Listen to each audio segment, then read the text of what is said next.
Saya dari kelas 11 MIPA 2. Di sini saya akan menjelaskan sedikit tentang sistem pernafasan pada manusia. Apa sih itu pernafasan? Pernafasan adalah kegiatan mengambil udara atau inspirasi dan mengeluarkan udara atau ekspirasi melalui alat pernafasan.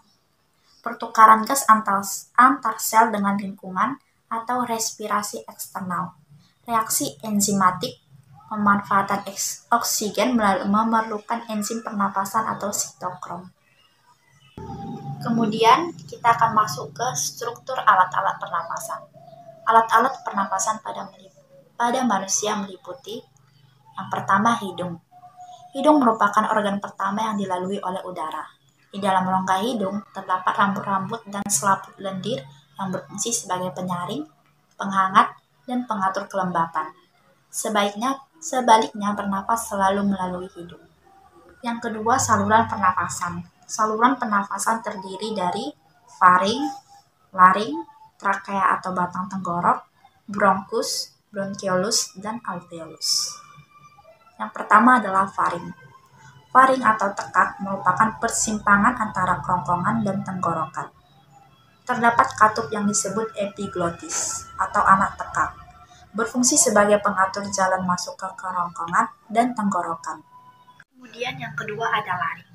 Laring adalah pangkal tenggorokan, terdiri atas kepingan tulang rawan, membentuk jakun dan terdapat celah menuju batang tenggorok atau trakea, disebut glotis.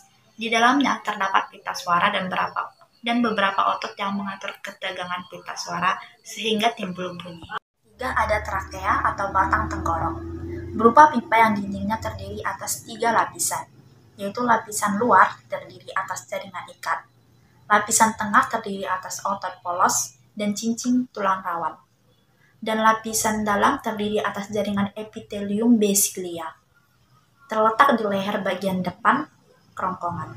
Kemudian ada bronkus, merupakan percabangan trakea yang menuju paru-paru, kanan dan kiri. Struktur bronkus sama dengan trakea, hanya dindingnya lebih halus. Kedudukan bronkus kiri lebih mendatar dibanding bronkus kanan, sehingga bronkus kanan lebih mudah terserang penyakit. Bronkiolus. Bronkiolus adalah percabangan dari bronkus. Saluran ini lebih halus dan dindingnya lebih tipis.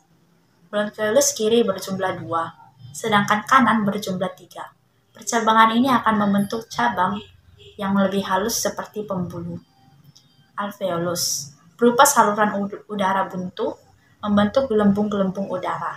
Dindingnya tipis, setebal selapis sel, lembab dan berlekatan dengan kapiler darah. Alveolus berfungsi sebagai permukaan respirasi, luas total mencapai 100 meter kuadrat atau 50 kali luas permukaan tubuh. Cukup untuk melakukan pertukaran gas ke seluruh tubuh. Yang ketiga, paru-paru berjumlah sepasang terletak di dalam rongga dada kiri dan kanan. Paru-paru kanan memiliki 3 lobus atau gelambir, sedangkan paru-paru kiri memiliki 2 lobus atau gelambir. Di dalam paru-paru ini terdapat alveolus yang berjumlah lebih kurang 300 juta buah. Bagian luar paru-paru dibungkus oleh selaput pleura untuk melindungi paru-paru dari gesekan ketika bernapas, berlapis 2 dan berisi cairan. Kemudian kita masuk ke mekanisme pernafasan. Pernafasan pada manusia berlangsung dengan cara mengubah tekanan udara di dalam paru-paru. Perubahan tekanan ini menyebabkan udara dapat keluar dan masuk dari dan ke dalam paru-paru yang disebut bernapas. Proses bernapas pada manusia melalui 2 tahap, yaitu inspirasi atau penghirupan dan ekspirasi atau penghembusan. Yang pertama adalah inspirasi. Tahap inspirasi terjadi akibat otot tulang rusuk dada dan diafragma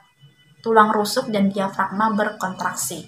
Volume rongga dada dan paru-paru meningkat ketika diafragma turun ke bawah dan sangkar tulang rusuk membesar. Tekanan udara dalam paru-paru akan turun di bawah tekanan udara atmosfer, dan udara akan mengalir ke dalam paru-paru. Yang kedua adalah ekspirasi. Tahap ekspirasi terjadi akibat otot tulang rusuk dan diafragma berelaksasi. Volume rongga dada dan paru-paru mengecil ketika diafragma bergerak naik dan sangkar tulang rusuk mengecil. Tekanan udara dalam paru-paru akan naik melebihi tekanan udara atmosfer, dan udara akan mengalir keluar dari paru-paru. Kemudian kita masuk ke macam pernafasan. Pernafasan terbagi menjadi dua, yaitu pernafasan dada dan pernafasan perut. Yang pertama, pernafasan dada. Pernafasan dada berlangsung dalam dua tahap, yaitu yang pertama, inspirasi, terjadi bila otot antar tulang rusuk luar berkontraksi. Tulang rusuk terangkat, volume rongga dada membesar, paru-paru mengembang sehingga tekanan udaranya menjadi lebih kecil dari udara atmosfer sehingga udara masuk. Ekspirasi, terjadi bila otot antar tulang rusuk luar berelaksasi. Tulang rusuk akan tertarik ke posisi semula. Volume rongga dada mengecil, tekanan udara rongga dada meningkat. Tekanan udara dalam paru-paru lebih tinggi dari udara atmosfer. Akibatnya udara keluar. Yang kedua adalah pernapasan perut. Pernapasan perut berlangsung dalam dua tahap, yaitu yang pertama, inspirasi. Terjadi bila otot diafragma berkontraksi. Diafragma mendatar mengakibatkan volume rongga dada membesar, sehingga tekanan udara mengecil dan diikuti paru-paru yang mengembang, mengakibatkan tekanan udara lebih kecil dari tekanan udara atmosfer dan udara masuk. Kemudian ekspirasi, diawali dengan otot diafragma berelaksasi dan otot dinding perut berkontraksi, menyebabkan diafragma terangkat dan melengkung menekan rongga dada, sehingga volume rongga dada mengecil dan tekanannya meningkat, sehingga udara dalam paru-paru keluar. Pernafasan perut umumnya terjadi saat tidur. Sekian penjelasan saya tentang sistem pernafasan pada manusia. Terima kasih.